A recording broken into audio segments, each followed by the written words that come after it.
Concept assessment 3.1 का first question हमारे पास है, are the following molecules polar और नॉन पोलर। अब हमने मॉलिक्यूल्स को देख के बताना है कि पोलर होंगे या नॉन पोलर होंगे, और उन्होंने क्वेश्चन में हमारे पास इलेक्ट्रोनेगेटिविटी वैल्यूज़ दी और इसका हमने रीज़न भी देने। अब इसके रीज़न को के लिए हमने क्या करना है कि पहले देखना टाइप ऑफ मॉलिक्यूल कि कौन से टाइप ऑफ मॉलिक्यूल है, यानी कि वो डायटॉमिक है या पॉलीटॉमिक है। फिर इलेक्ट्रोनेगेटिविटी डिफरेंस देखना है, और इलेक्ट्रोनेगेटिविटी डिफरेंस से हमें पता चलता है उसकी डायपोल मोमेंट के बारे में, तो वो बताना है। और साथ हमने अगर इन दो को छोड़ के अगर हम लोग शेप की तरफ देखें तो शेप के मुताबिक बताना है। तो अब हमने लेट स्टार्ट, अब हम करके देखते हैं। अब सबसे पहले मॉलिक्यूल ने दिया हुआ है क्लोरीन का Cl2।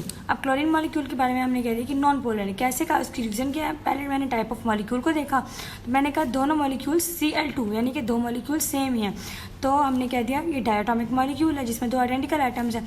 अब इलेक्ट्रोनेगेटिविटी डिफरेंस को मैंने जाके देखा तो उसे मैं कहती हूँ कि बहुत atoms have same electronegativity values, क्योंकि दोनों सेम हैं तो इलेक्ट्रोनेगेटिविटी वैल्यूज़ भी सेम होंगी, तो इक्वल फोर्स से एक दूसरे को पुल कर रहे होंगे। और जब एक दूसरे को इक्वल फोर्स से पुल कर रहे होंगे तो उनकी डायपोल मोमेंट जो होगी वो भी ज़ीरो होगी। इसका मतलब ये है कि जो हमारे पास कोई भी परमानेंट इलेक्ट्रिक डायपोल नहीं, यानी कि कोई भी पॉजिटिव चार्ज या नेगेटिव चार्ज नहीं कह सकते कि मैं इस मॉलिक्यूल के पॉजिटिव चार्ज है या नेगेटिव चार्ज है, तो ये इनकी डायपोल मोमेंट में कोई चेंज आएगा, तो हम ये नहीं कह सकते। इस वजह से हम कह देंगे कि ये नॉन पोलर है। अब सेकंड मॉलिक्यूल हमारे पास इन्होंने दिया हुआ है हाइड्रोजन फ्लोराइड। हाइड्रोजन फ्लोराइड के बारे में मैंने पहले ही बता दिया, उसकी पहले स्टेट कर दिया कि वो पोलर मॉलिक्यूल है। कैसे, मैंने देखा कि इसके टाइप ऑफ मॉलिक्यूल क्या है, वो है पॉलीएटॉमिक। पॉलीएटॉमिक है या फिर हम उसको हेट्रोएटॉमिक भी कह सकते हैं। पॉलीएटॉमिक और हेट्रोएटॉमिक का मतलब वो जिसके अंदर जो एटम्स हैं हमारे पास वो सेम ना। अभी देखो इसमें एक हाइड्रोजन है और एक फ्लोरीन है, हाइड्रोजन फ्लोराइड, हाइड्रोफ्लोराइड भी हमारे पास आयन बन रहा है, हमारे पास मॉलिक्यूल बन रहा है। तो इसके इलेक्ट्रोनेगेटिविटी डिफरेंस की तरफ गई तो मैंने कहा फ्लोरीन जो है उसकी इलेक्ट्रोनेगेटिविटी ज़्यादा है, क्या है 4 है। और वैसे भी अगर जनरली देखें तो फ्लोरीन हमारे पास ग्रुप 7 में होती है, यानी इसकी वैलेंस शेल में 7 इलेक्ट्रॉन्स है अगर हम देखें तो, और जिसके पास इलेक्ट्रॉन ज़्यादा होंगे तो हम कहते हैं इलेक्ट्रोनेगेटिविटी भी उसकी ज़्यादा है। तो इसलिए हमने कह दिया जो फ्लोरीन है वो इलेक्ट्रोनेगेटिविटी उसकी ज़्यादा है। अगर हमें इलेक्ट्रोनेगेटिविटी वैल्यू ज़्यादा ना पता हो कि इसकी वैल्यू एग्जैक्ट कितनी है, तो हमने इसी चीज़ को देखना है कि वो कौन से ग्रुप में लाया करता है, और फिर उसके जो वैलेंस शेल जो ग्रुप होता है ना, ग्रुप ही इंडिकेट कर रहा होता है हमें उसके वैलेंस इलेक्ट्रॉन्स का। और वैलेंस इलेक्ट्रॉन्स का जब हमें पता चल जाता है ना तो उससे हम पता लगा सकते हैं कि उसकी इलेक्ट्रोनेगेटिविटी कितनी होगी। अगर इलेक्ट्रॉन ज़्यादा होंगे तो इलेक्ट्रोनेगेटिविटी ज़्यादा होगी, और इलेक्ट्रॉन्स कम होंगे तो इलेक्ट्रोनेगेटिविटी की वैल्यू कम होगी, ठीक है। तो फ्लोरीन का हमने कहते हैं इलेक्ट्रोनेगेटिविटी ज़्यादा है हमारे पास, और जो हाइड्रोजन है उसकी इलेक्ट्रोनेगेटिविटी वैल्यू कम होती है जो कि 2.1 है। जब इसका डिफरेंस लेंगे तो हमारे पास 1.8 आ जाएगा, और ये हमारे पास सिग्निफिकेंट है, मतलब 1.8 ज़्यादा हमारे पास आ जाती है। और पिछले लेक्चर में हमने वैल्यूज़ को डिस्कस किया था कि 1.8 से 0.4 तक हमारे पास अगर वैल्यू आ रही हो तो हम कहते हैं कि हमारे पास वो चीज़ पोलर मॉलिक्यूल है। तो अब हमने ये इसलिए हमने इसको कह दिया कि 1.8 अगर है तो ये अब सिग्निफिकेंट है। और अब फिर इलेक्ट्रॉन शेयरिंग यानी कि डायपोल मोमेंट की तरफ अब हम जा रहे हैं, तो इसमें इलेक्ट्रॉन शेयरिंग देखिए तो अनइक्वल है। क्यों? क्योंकि एक चीज़ अपनी तरफ जो इलेक्ट्रोनेगेटिविटी जिसकी ज़्यादा की अपनी तरफ ज़्यादा तरीके से पुल करती है, और जो कि जिसकी इलेक्ट्रोनेगेटिविटी कम होती है तो वो अपने आप को इतना पुल नहीं कर सकती। तो इसलिए हम कहेंगे इलेक्ट्रॉन शेयरिंग जिसके है ना वो अनइक्वल है, और लार्ज इलेक्ट्रोनेगेटिविटी वैल्यू होगी फ्लोरीन की, तो हमने ये वाली सारी वैल्यू बता दी। और इससे हमारे पास क्या बन रहा है, डायपोल मोमेंट के मुताबिक अगर देखें ना तो फ्लोरीन जिसके ऊपर इलेक्ट्रोनेगेटिविटी की वैल्यू ज़्यादा होती है उसके ऊपर हम कहते थे कि पार्शली नेगेटिव चार्ज है, पार्शली नेगेटिव चार्ज है। और हाइड्रोजन जो है उसके ऊपर पार्शली पॉजिटिव चार्ज होगा, क्योंकि इसके पास इलेक्ट्रॉन्स कम है, इलेक्ट्रोनेगेटिविटी कम है। और डायपोल मोमेंट के अंदर हम ये कह देंगे कि सिग्निफिकेंट चेंज है, और उसके भी स्पेसिफिक वैल्यूज़ हमारे पास एक टेबल में दी हुई होती हैं। अगर आपको मालूम है तो वो लिख लीजिएगा, नहीं मालूम तो वैसे बता देना। अब नेक्स्ट मॉलिक्यूल हमारे पास है टेट्राहीड्रल मॉलिक्यूल क्लोरोमीथेन। अब टेट्राहीड्रल का मतलब कि 4 बॉन्ड्स बना रहा होगा, ठीक है। और मॉलिक्यूल है जिसके अंदर क्लोरो भी लगा हो यानी कि Cl भी लगा हो, और मिथेन, मिथेन कहते हैं मिथ का मतलब होता है C1, एक कार्बन हो और उसके साथ 4 बॉन्ड बने हुए हो और अंदर क्लोरीन भी लगा हुआ हो, ठीक है। तो हम क्या करेंगे, जो जिसकी इलेक्ट्रोनेगेटिविटी वैल्यू अब हम देखते हैं कि ग्रुप में देखें तो क्लोरीन हमारे पास 7 ग्रुप में होता है, 7 एक ग्रुप में हम पीरियोडिक टेबल में देखें तो हम इसलिए हमने क्लोरीन जिसकी इलेक्ट्रोनेगेटिविटी ज़्यादा है उसका हमने ऊपर लगा दिया। और जो हमारे पास टेट्राहीड्रल शेप तो बनानी है तो 1 2 3 4 ये होती है टेट्राहीड्रल शेप हमारे पास, ठीक है। तो क्लोरीन मैंने कहा इसकी इलेक्ट्रोनेगेटिविटी ज़्यादा थी इसलिए हमने इसको दूर लगा दिया। और फिर जो हाइड्रोजन की बारी आ गई, हाइड्रोजन हमारे पास कितने लगने चाहिए 3, क्योंकि 4 बॉन्ड बनाने हैं ना, तो 1 2 3 4। तो अब हमने यहाँ पे हाइड्रोजन लगा दिया। यहाँ पे आप सिंपली H को मेंशन कर सकते हैं कि H H H, तो हमारे पास कितने बन गए 3, तो ये हमारे पास टेट्राहीड्रल शेप बन गई। अब हमने इसकी इलेक्ट्रोनेगेटिविटी डिफरेंस को हम देख के अगर हम रीज़न बताना चाहें तो बता सकते हैं, और हाइड्रोजन और कार्बन की बता सकते हैं देख के। अब इलेक्ट्रोनेगेटिविटी डिफरेंस की तरफ जाते हैं तो हमने कहा कि जो इलेक्ट्रोनेगेटिव डिफरेंस है कार्बन और हाइड्रोजन का वो 2.2 निकल रहा था। कार्बन का होता है 2.5 और हाइड्रोजन का होता है 2.1। तो 2.5 को 2.1 से जब हमने माइनस किया तो हमारे पास 2.2 आ गया। तो यहाँ पे तो हमने देख ली कार्बन और हाइड्रोजन की, जो कि सिग्निफिकेंट आ रहा था, हमारे पास काफ़ी ज़्यादा 2.2 तक आ रहा था। अब हमने देख रहे कार्बन और क्लोरीन की कि इनके साथ क्या इलेक्ट्रोनेगेटिव डिफरेंस क्या आ रहा है। जब इनका देखा तो हमारे पास 0.5 आ रहा था। ये भी सिग्निफिकेंट है अगर हम देखें जाए पोलर मॉलिक्यूल के लिए। क्यों? क्योंकि हमने कहा था कि 1.8 से 0.4 तक वैल्यू है हमारे पास पोलर बॉन्ड होता है। तो हमने क्या देखा कि क्रिएट करेगा पोलर बॉन्ड। अब हम यहाँ तक भी लिख रहे हैं ना रीजन, तो वो लोग हमें नंबर मिल जाएंगे। लेकिन अगर हम एक्स्ट्रा उसको सही से एलेबरेट करके आंसर लिखे तो हम लोग ये साथ ये भी बता सकते हैं कि अगर अनइक्वल इलेक्ट्रॉन शेयरिंग और इसकी वजह से तो इलेक्ट्रोनेगेटिविटी डिफरेंस की वजह से इक्वल इलेक्ट्रॉन शेयरिंग होगी। तो क्लोरीन होगी वो पुल करेगा ज़्यादा अच्छी तरीके से अपनी तरफ क्लोजर अपनी तरफ करेगा। तो क्लोरीन के ऊपर हमारे पास पार्शियल नेगेटिव चार्ज होगा हमारे पास, क्योंकि इसकी इलेक्ट्रोनेगेटिविटी ज़्यादा है, यानी कि इसके पास इलेक्ट्रॉन ज़्यादा है। और जो कार्बन होगा उसके ऊपर पार्शियल पॉजिटिव चार्ज होगा हमारे पास। ठीक है, अब डायपोल मोमेंट इसके हम देखेंगे तो हम कहेंगे कि वो भी सिग्निफिकेंट होगी, कि हमारे पास इलेक्ट्रोनेगेटिविटी वैल्यू ज़्यादा आ रही तो हम लोग कहेंगे डायपोल मोमेंट भी इसका सिग्निफिकेंट होगा और वो एक परमानेंट डायपोल मोमेंट बन रही होगी, इलेक्ट्रिक फोर्स भी इसमें लग रही होगी। तो हमने ये बात बता देनी है और इसीलिए हम कहेंगे कि ये हमारे पास पोलर मॉलिक्यूल है।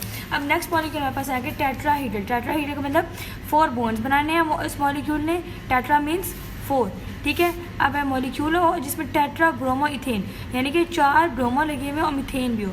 ठीक है, तो मिथेन मतलब मैथ का मतलब क्या था C1 के एक कार्बन हो। तो मैंने एक कार्बन के साथ अब मैंने टेट्रा ब्रोमो का मतलब 4 ब्रोमो लगाने हैं। अब ब्रोमो मतलब ब्रोमीन, 1 2 3 4।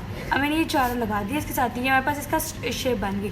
अब इसके अंदर हमने इलेक्ट्रोनेगेटिव डिफरेंस किस में देखना है, कार्बन के अंदर और ब्रोमीन के अंदर। अब इन दोनों के अंदर देखना है। तो अब इसके हमने सबसे पहले शेप ऑफ मॉलिक्यूल की तरफ अगर हम उसकी तरफ जाके देखें तो हम कहते हैं इसकी सिमेट्रिकल मॉलिक्यूलर शेप है। सिमेट्रिकल मतलब वो मॉलिक्यूल्स जिसकी जो अगर हम इसको अल्टरनेट मतलब ऊपर से उल्टा भी देना इसकी शेप को, मिरर इमेज बना के देखें तो तब भी सिमेट्रिकल सेम रहे। यानी कि मैंने अब इसके नीचे 3 बॉन्ड्स बनाना है, अगर मैं इन तीनों बॉन्ड्स को ऊपर बना लूँ तो तब भी कार्बन की शेप ऐसी ही रहेगी, टेट्राहीड्रल ही रहेगी। ठीक है, तो इस तरह की शेप को हम कहते हैं सिमेट्रिकल मॉलिक्यूलर शेप। तो यहाँ पे हमने कहते हैं कि टेट्राहीड्रल मॉलिक्यूलर शेप है, ज्योमेट्रिक है और 4 ब्रोमीन जुड़े हुए होंगे कार्बन के साथ और ये सिमेट्रिकल होगा, इक्विवेलेंट होंगे। अब इलेक्ट्रोनेगेटिव डिफरेंस की तरफ आए तो मेन पर्सपेक्टिव होता है हमारा किसी भी चीज़ को पोलर और नॉन पोलर को आइडेंटिफाई करने के लिए, तो वो हम कहेंगे कि इलेक्ट्रोनेगेटिव डिफरेंस कार्बन और ब्रोमीन की 2.8 हमारे पास होती है ब्रोमीन की हमारे पास और 2.5 हमारे पास है कार्बन की। तो जब हमने इनका इलेक्ट्रोनेगेटिव तो फिर जब हमें इलेक्ट्रोनेगेटिव डिफरेंस देखे तो हमारे पास 0.3 आया। 0.3 का मतलब मैंने क्या कहा था 1.8 से 0.4 तक आएगा तब हम कहेंगे कि हमारे पास पोलर है। अब 0.4 0.3 जो है हमारे पास कम है 0.4 से, तो इसलिए हमने कह देना कि ये नॉन पोलर मॉलिक्यूल है। तो इलेक्ट्रोनेगेटिविटी डिफरेंस से ही हमें सब चीज़ें पता चल रही थी सही करके। अब नो नेट डायपोल मोमेंट, अब इसमें डायपोल मोमेंट भी हमारे पास नहीं होगा। क्यों? क्योंकि इलेक्ट्रोनेगेटिव डिफरेंस ही हमारे पास कम आ गया, 0.3 आ गया। तो due to the symmetrical shape, अब सिमेट्रिकल शेप के बारे में हम कह रहे हैं अगर सिमेट्रिकल शेप हो ना तो इस चीज़ से भी हमें पता चल जाता है कि हमारे पास कौन सी शेप आ जाएगी, नॉन पोलर आएगी। तो अगर हमारे पास सिमेट्रिकल शेप है इस वजह से और साथ स्मॉल इलेक्ट्रोनेगेटिविटी डिफरेंस है, इन दोनों की वजह से हम कहेंगे जो इंडिविजुअल बॉन्ड डायपोल्स होंगे ना वो कैंसिल कर देंगे एक दूसरे के इफेक्ट को और हमारे पास डायपोल मोमेंट 0 आ जाएगा हमारे पास। अब आगे उन्होंने हमें दिया हुआ है कि V shape molecule sulphur dichloride. अब हमने वी शेप बनानी है किसकी, सल्फर डाइक्लोराइड की। डाइक्लोराइड यानी कि 2 क्लोरीन हमारे पास ले लेंगे। ठीक है, अब हमने वही बना ली, सल्फर बनाया, उसके साथ हमने 2 क्लोरीन को अटैच कर दिया। अब क्लोरीन क्योंकि इलेक्ट्रोनेगेटिव डिफरेंस इसका ज़्यादा होगा जिसके लिए इसके ऊपर पार्शियली नेगेटिव चार्ज होगा और हमारे पास सल्फर के ऊपर partially positive charge. 2 lone pair इसलिए हमने शो किया है, 2 क्या 3 इसके पास होते हैं, 3 लोन पेयर होते हैं हमारे पास, क्योंकि ग्रुप 6 में हमारे पास पाया जा रहा था 1 2 3 4 5 6।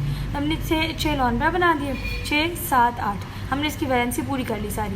अब है SCl2 मॉलिक्यूल इज पोलर। अब हमने इसको पोलर कह दिया। पोलर कैसे किया, हमने हर चीज़ की पोलर नॉन पोलर को देखने के लिए उसकी इलेक्ट्रोनेगेटिविटी डिफरेंस की तरफ जाते हैं। तो हमने वो देखा तो क्लोरीन की इलेक्ट्रोनेगेटिविटी होती है हमारे पास 3.0 और सल्फर की देखी तो वो होते हैं हमारे पास 2.5। 2.5 को जब हमने 3.0 से माइनस करेंगे तो हमारे पास क्या रह जाएगा 0.5 रह जाएगा। अब हम कहेंगे 0.5 हमारे पास सिग्निफिकेंट है, यानी कि वो 1.8 से 0.4 के दरमियान ही लायक आ रही है। जब वो दरमियान में लायक आ रही है तो हम कहेंगे कि ये हमारे पास क्या है, पोलर मॉलिक्यूल है। हमने वो कह दिया और साथ इसकी बेंड मॉलिक्यूलर शेप के ऊपर थोड़ा सा कमेंट कर दिया कि जो बेंड मॉलिक्यूलर शेप है इसकी बेंड का मतलब वी शेप हमारे पास आ रही है और वी शेप का मतलब है कि 2 क्लोरीन मॉलिक्यूल्स हमारे पास अटैच हो रहे हैं कार्बन सल्फर के साथ, ठीक है। अब सल्फर ये बॉन्ड्स आर नॉट सिमेट्रिकल, ये सिमेट्रिकल नहीं है। क्यों? क्योंकि एक ये अपनी तरफ खींच रही है, ये अपनी तरफ खींच रहा है, और 2 लोन पेयर की वजह से, जब लोन पेयर ज़्यादा होना तो हमारे पास वो आराम से खुली जगह अपने पास ऑक्यूपाई करती है। जितनी लोन पेयर ज़्यादा होते हैं वो अपनी जगह ज़्यादा से ज़्यादा ऑक्यूपाई कर रही होती है। आगे हम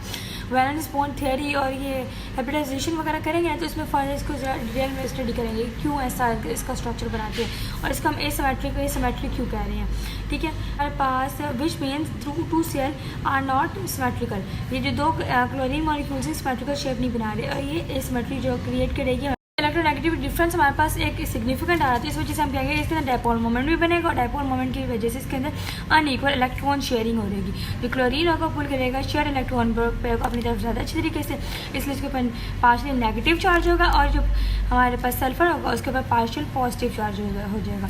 अब यहीं पर हमारा आज का लेक्चर खत्म होता है। अगर आपको कोई चीज़ समझ ना आई हो तो मुझे कमेंट सेक्शन में बताएगा, हम अपने लेक्चर्स में उनको भी कवर करेंगे।